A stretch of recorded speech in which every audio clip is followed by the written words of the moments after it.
Hello everyone, this is mathematics classes. Today we are going to do arithmetic progression class 10th exercise 5.1 का second question हम कर रहे हैं.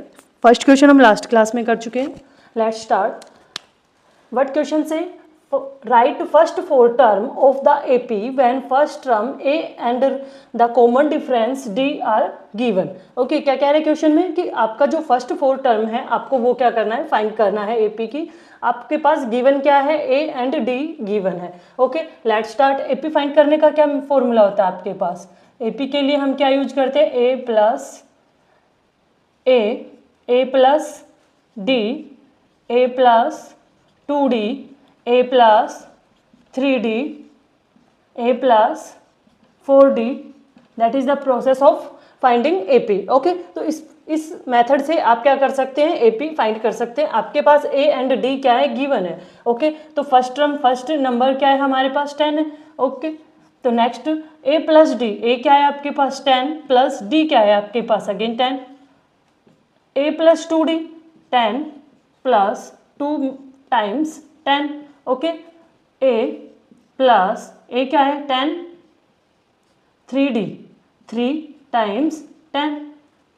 तो इस तरीके से क्या कर सकते हैं आप, इसके टर्म्स को एपी को फाइंड कर सकते हैं. तो क्या टर्म बनेगी आपकी, ए की हो जाएगी आपके पास 10, 10 plus 10 20, 10 plus 2 2 times 10 20, 20 plus 10 20 plus 10 हो जाएगा आपका 30. ओके, नेक्स्ट है 3 टाइम्स 10 30 प्लस 10 हो जाएगा आपका 40. इस तरीके से ये सीक्वेंस बन जाएगी आपकी. यानी आप डिफरेंस क्या है 10 है, तो आपके एपी क्या बन गई इसकी 10 20 30 40. तो ये क्या है आपकी फोर्थ टर्म फाइंड होगी. इसी तरीके से इसी मेथड से आप बाकी क्वेश्चन को सोल्व करेंगे. Let's start. नेक्स्ट में क्या है पूछा गया है आपसे, नेक्स्ट में वही है सेम, आपको ए और 0 10 गिवन है. एपी फाइंड करेंगे. एपी फाइंड करने का वही सेम मेथड रहेगा आपके पास. नेक्स्ट पार्ट है आपके पास ए plus d, a plus 2d, A plus 3d. Okay, यानी आपको A1 A2 A3 इस तरीके से सीक्वेंस आपको फाइंड करनी है. पुट करेंगे वैल्यू क्या है, A1 यानी फर्स्ट टर्म आपके पास गिवन है -2. अगेन नेक्स्ट पे क्या करेंगे, A2 में पुट करेंगे -2 प्लस डी क्या है 0. ओके, नेक्स्ट है ए आपके पास है -2 प्लस 2 टाइम्स डी, 2 डी क्या है 0 टाइम्स ए क्या है -2 3 टाइम्स 0. ओके, तो आपकी सीक्वेंस क्या जनरेट होगी यहाँ पर, -2 फर्स्ट टर्म हो गई -2, अगेन फर्स्ट टर्म हो गई -2 अगेन, क्योंकि जब हम इसको 0 से मल्टीप्लाई करेंगे तो ये क्या हो जाएगा 0 हो जाएगा. 0 प्लस -2 हो जाएगा, देन -2. इस तरीके से ये आपकी सीक्वेंस जनरेट होगी. ओके, तो next question moving to next part third में आपके पास गिवन है. पुट करेंगे ए क्या है आपके पास 4, यानी फर्स्ट टर्म हो जाएगी 4. नेक्स्ट है ए प्लस डी 4 प्लस डी क्या है -3.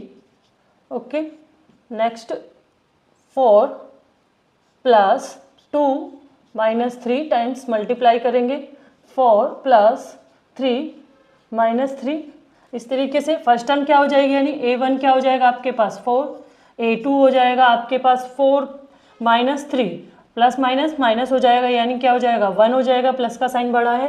देन 4 प्लस 2 टाइम्स 3 ये क्या होगा 4 -6, यानी माइनस, इसको जब सब्ट्रैक्ट करेंगे तो A3 क्या आएगा आपके पास -2. ओके, A4 क्या होगा 4 प्लस माइनस, यहाँ पे मल्टीप्लाई करेंगे 3 3 जा 9 और वो क्या हो जाएगा माइनस का, यानी क्या होगा -3, यानी A4 जो होगा आपके पास वो क्या आएगा -5. ओके, तो ये आपके एपी बनेगी 4 1 -2 -5. ये आपकी सीक्वेंस होगी पार्ट थर्ड की. मूविंग टू पार्ट फोर्थ है आपका. ए गिवन है -1, तो ए क्या है फर्स्ट टर्म -1 एंड डी क्या है 1/2. ओके, पुट करेंगे वैल्यू को, ए पुट करेंगे -1 प्लस 1/2. ओके, नेक्स्ट पार्ट में पुट करेंगे right A1 A2 A3 A4, A1 आपकी है -1, A2 के लिए क्या करेंगे A plus D, A plus D, A क्या है -1 प्लस डी, डी क्या है आपके पास 1/2, A3 के लिए क्या करेंगे A प्लस A क्या है -1 प्लस 2 मल्टीप्लाई 2 मल्टीप्लाई 1/2, 2 से 2 कैंसिल हो जाएगा।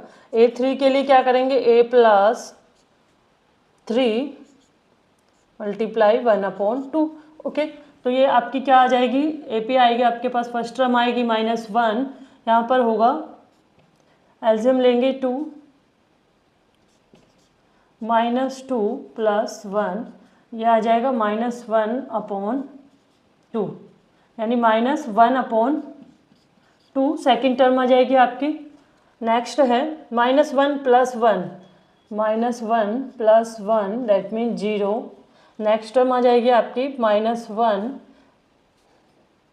Plus 3/2, take LCM 2, -2 plus 3 that means 1/3, -2 करेंगे 1 प्लस का साइन आएगा एंड 2, तो ये फर्स्ट टर्म आ जाएगी। AP क्या बन जाएगी आपकी -1 माइनस 1/2 0 एंड 1/2 प्लस का, तो ये आपके फोर्थ पार्ट के AP बनेगी। Next moving to part fifth, moving to part fifth, part fifth में A क्या है, पार्ट फिफ्थ में A गिवन है -1.25 एंड D गिवन है -0.25, ओके।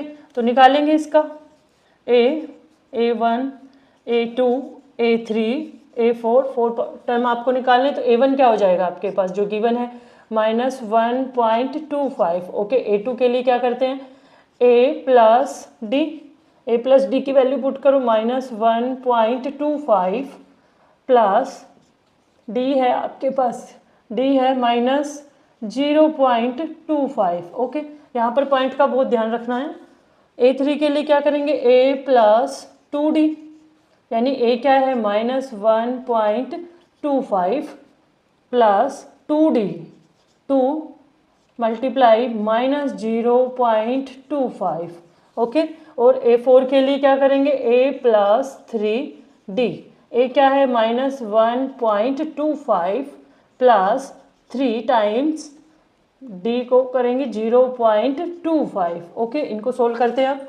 A तो आपका एज इट इज रहेगा, A1 क्या आ जाएगा -1.25, A2 के लिए A2 सोल्व करते हैं, देखो यहाँ पे माइनस हो जाएगा, ये जो साइन है माइनस हो जाएगा, माइनस होने पर क्या आएगा यहाँ पर माइनस हो जाएगा, -1.25 -0.25, ओके।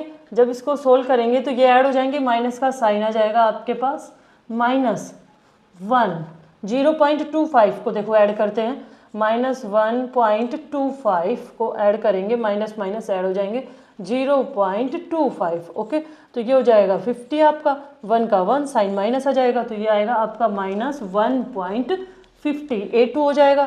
तो A3 के लिए सोल्व करो, -1.25 में आपको ऐड करना है इसका 2 टाइम्स, यानी 0.25, साइन क्या हो जाएगा माइनस, यानी 0.50, जब आप ऐड करेंगे तो 75 -1.75 आपका A3 आ जाएगा -1.75। इसी तरीके से A4 जब आप सोल्व करेंगे तो 3 टाइम्स, यानी 1 -1.25 में आप क्या करेंगे इसका 3 टाइम्स, 75 माइनस का साइन 0 पॉइंट, तो ये हो जाएगा 5 5 10 0 1 9 0 एंड 1 2 माइनस का साइन, ये आ जाएगा आपका 2.00, तो ये आपकी फोर्थ टर्म हो जाएगी। तो इसी टर्म से, इसी मेथड से आपको सारे क्वेश्चंस को सोल्व करना है। जब आपके पास गिवन हो A एंड D, तो इस फॉर्मूले से आपको सारी चीज़ों को सोल्व करने हैं। आपको वैल्यू पुट करते जाने, कुछ नहीं करना, सिंपल सा फॉर्मूला है, इसी बेस पे आपको सारे क्वेश्चंस को सोल्व करने हैं। Okay, thank you.